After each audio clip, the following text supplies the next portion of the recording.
ਵਾਹਿਗੁਰੂ ਜੀ ਕਾ ਖਾਲਸਾ ਸ਼੍ਰੀ ਵਾਹਿਗੁਰੂ ਜੀ ਕੀ ਫਤਿਹ। ਜੋ ਮਨੁੱਖ ਕਹਿਣੀ ਅਤੇ ਕਰਨੀ ਦਾ ਸੂਰਾ ਹੁੰਦਾ ਹੈ, ਉਸ ਦੇ ਮੁਖਾਰ ਬਿੰਦ ਵਿੱਚੋਂ ਨਿਕਲੇ ਬਚਨ ਬੜੇ ਅਸਰਦਾਇਕ ਤੇ ਪ੍ਰਭਾਵਸ਼ਾਲੀ ਹੁੰਦੇ ਹਨ। ਜੋ ਨਿਰਾ ਦੂਸਰਿਆਂ ਨੂੰ ਹੀ ਉਪਦੇਸ਼ ਦਿੰਦਾ ਹੈ, ਆਪ ਉਸ ਦੀ ਕਮਾਈ ਤੋਂ ਸਖਣਾ ਹੁੰਦਾ ਹੈ, ਉਸ ਦਾ ਅਸਰ ਦੂਸਰਿਆਂ ਤੇ ਨਾ ਮਾਤਰ ਹੀ ਹੁੰਦਾ ਹੈ। ਤੇ ਗੁਰਬਾਣੀ ਨਾਲ ਜੋ ਜੋੜਦਾ ਹੈ, ਧੰਨ ਹੈ ਉਹ ਮਹਾਪੁਰਸ਼, ਕਿਉਂਕਿ ਗੁਰੂ ਗ੍ਰੰਥ ਸਾਹਿਬ ਜੀ ਮਹਾਰਾਜ ਜੁਗੋ ਜੁਗ ਅਟਲ ਹਨ। ਜਿਨ੍ਹਾਂ ਜੀਵਾਂ ਨੂੰ ਮਹਾਰਾਜ ਉੱਪਰ ਅਟਲ ਵਿਸ਼ਵਾਸ ਹੈ, ਗੁਰੂ ਗ੍ਰੰਥ ਸਾਹਿਬ ਜੀ ਮਹਾਰਾਜ ਉਹਨਾਂ ਦਾ ਬਾਲ ਵੀ ਵਿੰਗਾ ਨਹੀਂ ਹੋ ਸਕਦਾ। ਉਹਨਾਂ ਜੀਵਾਂ ਦਾ ਕਦੀ ਵੀ ਕੋਈ ਮਾੜਾ ਨਹੀਂ ਹੋ ਸਕਦਾ, ਕੋਈ ਮਾੜਾ ਨਹੀਂ ਕਰ ਸਕਦਾ। ਕੋਈ ਤਾਂਤਰਿਕ ਮੰਤਰਿਕ ਕੋਈ ਬੁਰੀਆਂ ਸ਼ਕਤੀਆਂ ਉਹਨਾਂ ਦਾ ਕੁਝ ਵੀ ਨਹੀਂ ਵਿਗਾੜ ਸਕਦੀਆਂ। ਇਸੇ ਤਰ੍ਹਾਂ ਦਾ ਹੀ ਵਾਕਿਆ ਇੱਕ ਵਾਰ ਬਾਬਾ ਹਰਨਾਮ ਸਿੰਘ ਜੀ ਮਹਾਰਾਜ ਜੀ ਦੇ ਨਾਲ ਹੋਇਆ, ਜਿਸ ਨੂੰ ਸੁਣ ਕੇ ਸਾਡੇ ਮਨ ਨੂੰ, ਸਾਡੇ ਦਿਮਾਗ ਨੂੰ ਬਹੁਤ ਸੋਝੀ ਆਏਗੀ ਤੇ ਸਾਡੀ ਅਥਾਹ ਸ਼ਕਤੀ, ਅਥਾਹ ਸ਼ਰਧਾ ਗੁਰੂ ਗ੍ਰੰਥ ਸਾਹਿਬ ਜੀ ਮਹਾਰਾਜ ਉੱਪਰ ਅਟਲ ਹੋਏਗੀ ਤੇ ਸਾਨੂੰ ਪੂਰਨ ਵਿਸ਼ਵਾਸ ਹੋਏਗਾ ਕਿ ਗੁਰੂ ਗ੍ਰੰਥ ਸਾਹਿਬ ਜੀ ਮਹਾਰਾਜ ਸੱਚਮੁੱਚ ਹੀ ਜੁਗੋ ਜੁਗ ਅਟਲ ਹੈ, ਗਰੀਬ ਦੀ ਪੈਜ ਰੱਖਦੇ ਹਨ।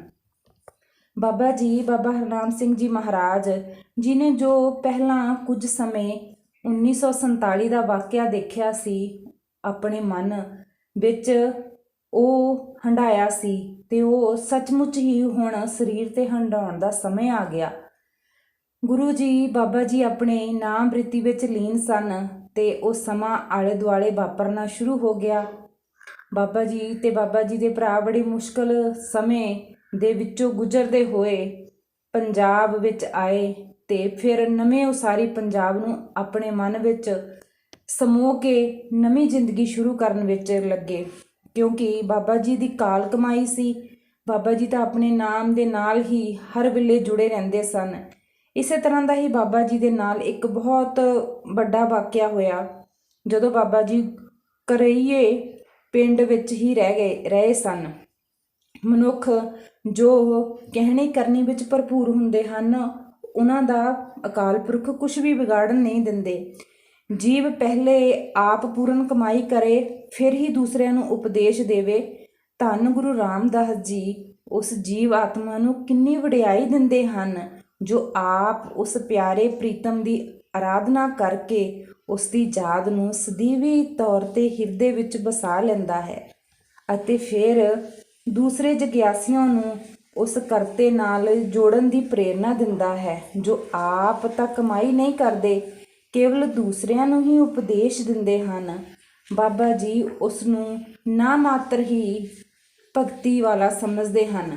ਇਸੇ ਤਰ੍ਹਾਂ ਹੀ ਪੰਜਵੇਂ ਪਾਤਸ਼ਾਹ ਸਤਿਗੁਰੂ ਧੰਨ ਗੁਰੂ ਅਰਜਨ ਦੇਵ ਜੀ ਵੀ ਇਸੇ ਤਰ੍ਹਾਂ ਦਾ ਹੀ ਹੁਕਮ ਦਿੰਦੇ ਹਨ ਕਿ ਪਹਿਲਾਂ ਆਪ ਬਾਣੀ ਨੂੰ ਪੜ੍ਹੋ, ਸਮਝੋ, ਫਿਰ ਦੂਸਰਿਆਂ ਨੂੰ ਉਪਦੇਸ਼ ਦੇਵੋ। ਬਾਬਾ ਜੀ ਨੇ ਤਾਂ ਸਾਰੀ ਆਜੂ ਦੂਸਰਿਆਂ ਨੂੰ ਕਰਨ ਲਈ ਜੋ ਵੀ ਕਿਹਾ, ਪਹਿਲੇ ਆਪ ਉਸ ਦੀ ਪੂਰੀ ਕਮਾਈ ਕਰਕੇ ਆਪਣੇ ਜੀਵਨ ਵਿੱਚ ਢਾਲਿਆ ਜਾਂ ਸਤਿਗੁਰੂ ਜੀ ਦੀ ਬਾਣੀ ਦੇ ਆਧਾਰ ਤੇ ਹੀ ਕੋਈ ਵਚਨ ਕੀਤਾ। ਸੋ ਇਹੋ ਜਿਹੇ ਕਰਨੀ ਵਾਲੇ ਜੀਵਨ ਦਾ ਆਲੇ ਦੁਆਲੇ ਦੇ ਵਾਤਾਵਰਣ ਤੇ ਪ੍ਰਭਾਵ ਪੈਣਾ ਕੁਦਰਤੀ ਸੀ। ਸੰਗਤਾਂ ਨੇ ਬਾਬਾ ਜੀ ਦੇ ਬਚਨਾਂ ਨੂੰ ਹਿਰਦੇ ਵਿੱਚ ਥਾਂ ਦਿੱਤੀ ਅਤੇ ਮਨ ਮਤ ਦਾ ਤਿਆਗ ਕਰਕੇ ਗੁਰਮਤ ਨੂੰ ਜੀਵਨ ਵਿੱਚ ਧਾਰਨ ਕੀਤਾ। ਸ਼ਰਾਬ ਦੀ ਥਾਂ ਅੰਮ੍ਰਿਤ ਨੇ ਲੈ ਲਈ। ਮਾਂਸ ਦੀ ਤਾਮਸੀ ਖੁਰਾਕ ਛੱਡ ਕੇ ਸ਼ਾਕਾਹਾਰੀ ਜੀਵਨ ਬਣਾ ਗਏ। ਇਸੇ ਹੀ ਨਗਰ ਕੁਰੇਰੀਏ ਦੇ ਨਜ਼ਦੀਕ ਜੋਗ ਮਤ ਨਾਲ ਸੰਬੰਧ ਇੱਕ ਨਾਥ ਰਹਿੰਦਾ ਸੀ, ਜੋ ਥੋੜੀ ਰਿੱਧੀ ਸਿੱਧੀ ਦੀ ਸ਼ਕਤੀ ਰੱਖਣ ਸਦਕਾ ਲੋਕਾਂ ਨੂੰ ਬਰ ਸ਼ਰਾਫ ਦੇ ਡਰ ਦੇ ਕੇ ਆਪਣੀ ਪੂਜਾ ਕਰਵਾਉਂਦਾ ਸੀ। ਲੋਕ ਉਸ ਨੂੰ ਮਾਸ ਸ਼ਰਾਬ ਦੀਆਂ ਦਾਵਤਾਂ ਦਿੰਦੇ ਸਨ। ਜਿਉਂ ਹੀ ਲੋਕ ਗੁਰਮਤਿ ਵੱਲ ਪ੍ਰੇਰੇ ਗਏ, ਤਦ ਉਸ ਜੋਗੀ ਦੀ ਮਾਨਤਾ ਵਿੱਚ ਫਰਕ ਪੈਣਾ ਕੁਦਰਤੀ ਸੀ। ਇਸ ਸਾਰੀ ਮਾਨਤਾ ਦੇ ਘਟਣ ਦਾ ਕਾਰਨ ਵੀ ਉਸ ਜੋਗੀ ਨੂੰ ਪਤਾ ਲੱਗ ਗਿਆ ਸੀ। ਉਸਨੇ ਸੋਚਿਆ ਕਿ ਜਿਨ੍ਹਾਂ ਨੇ ਮੇਰੇ ਇਸ ਚੱਲਦੇ ਰੁਜ਼ਗਾਰ ਨੂੰ ਲੱਤ ਮਾਰੀ ਹੈ। ਮੈਂ ਉਸ ਨੂੰ ਆਪਣੀ ਸ਼ਕਤੀ ਨਾਲ ਇਸ ਨਗਰ ਵਿੱਚੋਂ ਨਹੀਂ ਰਹਿਣ ਦੇਣਾ ਅਤੇ ਆਪਣੀ ਘਟੀ ਪ੍ਰਤਿਸ਼ਠਾ ਨੂੰ ਬਹਾਲ ਕਰਨ ਲਈ ਉਸ ਨੂੰ ਨੀਵਾਂ ਵੀ ਦਿਖਾਉਣਾ ਹੈ। ਪਹਿਲੇ ਦਿਨ ਨਾਥ ਨੇ ਬਾਬਾ ਜੀ 'ਤੇ ਹਮਲਾ ਕੀਤਾ। ਜਦੋਂ ਸਰਦੀਆਂ ਦਾ ਮੌਸਮ ਸੀ, ਬਾਬਾ ਜੀ ਆਪਣੇ ਰਿਹਾਇਸ਼ੀ ਸਥਾਨ ਦੇ ਬਾਹਰ ਧੁੱਪ ਵਿੱਚ ਬੈਠ ਨਾਮ ਸਿਮਰਨ ਵਿੱਚ ਲੀਨ ਸਨ। 200 ਗਜ ਦੀ ਵਿੱਥ 'ਤੇ ਇੱਕ ਪਗਡੰਡੀ ਸੀ। ਉਸ ਜੋਗੀ ਨੇ ਉੱਥੇ ਖਲੋ ਕੇ ਆਪਣੀ ਤਾਂਤਰਿਕ ਸ਼ਕਤੀ, ਜਿਸ ਵਿੱਚ ਉਹ ਕਾਫੀ ਮਾਹਰ ਸੀ, ਨਾਲ ਬਾਬਾ ਜੀ ਨੂੰ ਕੁਝ ਕਰਨਾ ਚਾਹਿਆ। ਬਾਬਾ ਜੀ ਨੂੰ ਇਸ ਬਾਰੇ ਪਤਾ ਨਹੀਂ ਸੀ ਕਿ ਜੋਗੀ ਸਾਡੇ ਉੱਪਰ ਆਪਣੀ ਤਾਂਤਰਿਕ ਸ਼ਕਤੀ ਚਲਾ ਰਿਹਾ ਹੈ। ਆਪ ਜੀ ਸਿਮਰਨ ਵਿੱਚ ਮਗਨ ਬੈਠੇ ਸਨ। ਬਾਬਾ ਜੀ ਨੇ ਦੱਸਿਆ ਕਿ ਅਚਾਨਕ ਸਾਡੇ ਦਿਲ ਨੂੰ ਕੁਝ ਕਾਹਲੀ ਜਿਹੀ ਪੈਣ ਲੱਗ ਪਈ ਅਤੇ ਥੋੜ੍ਹੀ ਘਬਰਾਹਟ ਜਿਹੀ ਮਹਿਸੂਸ ਹੋਈ। ਆਲੇ ਦੁਆਲੇ ਨਿਗਾਹ ਮਾਰੀ ਤਾਂ ਸਾਹਮਣੇ ਉਸ ਜੋਗੀ ਖੜਾ ਦਿਸਿਆ। ਆਪ ਜੀ ਫਿਰ ਸਿਮਰਨ ਵਿੱਚ ਜੁਟ ਗਏ। ਦੂਸਰੇ ਦਿਨ ਫਿਰ ਉਸ ਜੋਗੀ ਉਸੇ ਜਗ੍ਹਾ ਖਲੋ ਕੇ ਜੋਗੀ ਨੇ ਆਪਣੀ ਸ਼ਕਤੀ ਨਾਲ ਬਾਬਾ ਜੀ ਉੱਪਰ ਆਪਣਾ ਵੱਲ ਪਾਉਣਾ ਚਾਹਿਆ। ਉਸ ਦੀ ਸ਼ਕਤੀ ਨਾਲ ਬਾਬਾ ਜੀ ਦੀ ਬਿਰਤੀ ਫਿਰ ਉਦਾਨ ਹੋਈ। ਵੇਖਣ ਦੇ ਪਤਾ ਚੱਲਿਆ ਕਿ ਉਹ ਹੀ ਕੱਲ੍ਹ ਵਾਲਾ ਨਾਥ ਕੁਝ ਕਰ ਰਿਹਾ ਹੈ। ਆਪ ਜੀ ਸਿਮਰਨ ਵਿੱਚ ਮਗਨ ਰਹੇ। ਤੀਸਰੇ ਦਿਨ ਫਿਰ ਉਸ ਨਾਥ ਨੇ ਪਹਿਲੇ ਵਾਂਗ ਹੀ ਕੀਤਾ। ਬਾਬਾ ਜੀ ਨੇ ਦੇਖਿਆ ਕਿ ਇਹ ਆਪਣੇ ਕੰਮ ਤੋਂ ਹਜੇ ਟਲਿਆ ਨਹੀਂ, ਆਪਣਾ ਜ਼ੋਰ ਲਾਈ ਹੀ ਜਾਂਦਾ ਹੈ।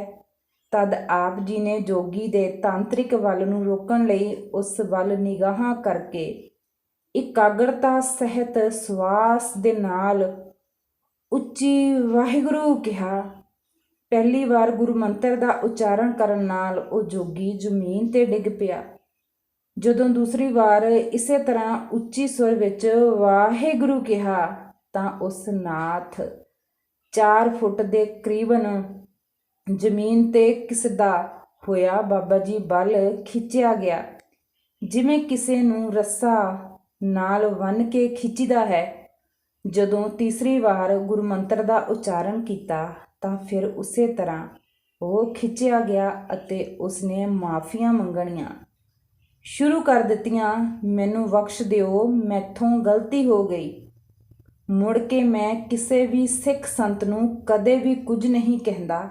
ਹੁਣ ਬਖਸ਼ ਦੇਵੋ ਇਤਿਆਦਿਕ ਉਸਨੇ ਕਿੰਨੀਆਂ ਸਾਰੀਆਂ ਬੇਨਤੀਆਂ ਕੀਤੀਆਂ। ਬਾਬਾ ਜੀ ਤਾਂ ਬਹੁਤ ਹੀ ਰਹਿਮਦਿਲ ਸੀ। ਉਹ ਤਾਂ ਚਿੜੀ ਤੱਕ ਨੂੰ ਵੀ ਨੁਕਸਾਨ ਨਹੀਂ ਹੋਣ ਦਿੰਦੇ ਸੀ। ਬਾਬਾ ਜੀ ਰਹਿਮਤ ਦੇ ਘਰ ਵਿੱਚ ਆਏ।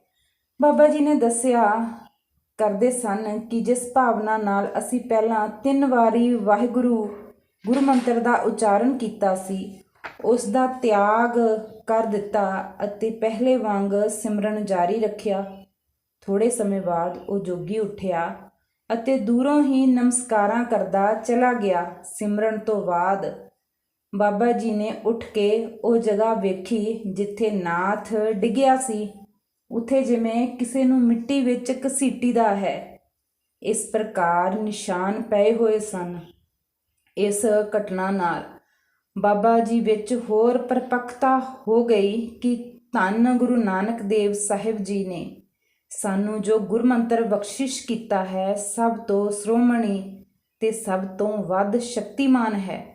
ਧੰਨ ਹਨ ਸਤਿਗੁਰੂ ਜੀ, ਜਿਨ੍ਹਾਂ ਨੇ ਭਾਈ ਗੁਰਦਾਸ ਜੀ ਦੇ ਕਥਨ ਅਨੁਸਾਰ 4 ਯੁੱਗਾਂ ਦੇ ਮੰਤਰ ਵਿੱਚੋਂ ਇੱਕ ਅਕਸ਼ਰ ਲੈ ਕੇ ਚਾਰੇ ਯੁੱਗਾਂ ਦੇ ਮੰਤਰਾਂ ਦਾ ਫਲ ਦਾਤਾ ਵਾਹਿਗੁਰੂ ਗੁਰਮੰਤਰ ਆਪਣੇ ਗੁਰਸਿੱਖਾਂ ਨੂੰ ਬਖਸ਼ਿਸ਼ ਕੀਤਾ ਹੈ ਅਤੇ ਸਰਬ ਲੋਕ ਗ੍ਰੰਥ ਅਨੁਸਾਰ ਇਹ ਸ੍ਰੇਸ਼ਟ ਸਾਰ ਮੰਤਰ ਸਤਿਗੁਰਾਂ ਨੇ ਆਪਣੇ ਪਿਆਰੇ ਖਾਲਸੇ ਨੂੰ ਬਖਸ਼ਿਸ਼ ਕੀਤਾ ਹੈ। ਥੋੜ੍ਹੇ ਦਿਨਾਂ ਪਿੱਛੋਂ ਉਸ ਤਾਂਤਰਿਕ ਜੋਗੀ ਕੁਰੇਰੀਏ ਪਿੰਡ ਦੀ ਜੂਹ ਵਿੱਚੋਂ ਆਪਣਾ ਡੇਰਾ ਛੱਡ ਕੇ ਕਿਸੇ ਹੋਰ ਅਣਦੱਸੀ ਥਾਂ 'ਤੇ ਪਤਰਾ ਬਾਚ ਗਿਆ ਤੇ ਪਤਾ ਨਹੀਂ ਚੱਲਾ ਵੀ ਉਹ ਕਿੱਥੇ ਚਲ ਗਿਆ। ਹੁਣ ਤੁਸੀਂ ਇਹ ਦੇਖੋ ਕਿ ਵਾਹਿਗੁਰੂ ਮੰਤਰ ਵਿੱਚ ਕਿੰਨੀ ਤਾਕਤ ਹੈ ਕਿ ਉਸ ਤਾਂਤਰਿਕ ਦੀ ਕੋਈ ਵੀ ਸ਼ਕਤੀ ਬਾਬਾ ਜੀ, ਬਾਬਾ ਹਰਨਾਮ ਸਿੰਘ ਜੀ ਮਹਾਰਾਜ ਜੀ 'ਤੇ ਰੱਤਾ ਪਰ ਵੀ ਅਸਰ ਨਹੀਂ ਕਰ ਸਕੀ। ਤੇ ਤੁਸੀਂ ਸੋਚੋ ਗੁਰੂ ਗ੍ਰੰਥ ਸਾਹਿਬ ਜੀ ਮਹਾਰਾਜ ਤੇ ਵਾਹਿਗੁਰੂ ਮੰਤਰ ਵਿੱਚ ਕਿੰਨੀ ਸ਼ਕਤੀ ਹੈ। ਜੋ ਬਾਬਾ ਜੀ ਦੀ ਸ਼ਰਨ ਵਿੱਚ ਜਾਂਦਾ ਹੈ, ਗੁਰੂ ਮਹਾਰਾਜ ਉਸ ਦਾ ਵਾਲ ਵੀ ਵਿੰਗਾ ਨਹੀਂ ਹੋਣ ਦਿੰਦੇ। ਜਦੋਂ ਵੀ ਕੋਈ ਔਕੜ ਆਉਂਦੀ ਹੈ, ਗੁਰੂ ਜੀ ਦੀ ਹਜ਼ੂਰ ਵਿੱਚ ਜਾਇਆ ਕਰੋ, ਤੁਹਾਡੇ ਸਾਰੀਆਂ ਹੀ ਔਕੜਾਂ ਦੂਰ ਹੋ ਜਾਣਗੀਆਂ। ਤੁਹਾਡੀ ਜ਼ਿੰਦਗੀ ਸੌਖੇ ਤਰੀਕੇ ਨਾਲ ਚੱਲੇਗੀ। ਵਾਹਿਗੁਰੂ ਜੀ ਕਾ ਖਾਲਸਾ, ਵਾਹਿਗੁਰੂ ਜੀ ਕੀ ਫਤਿਹ।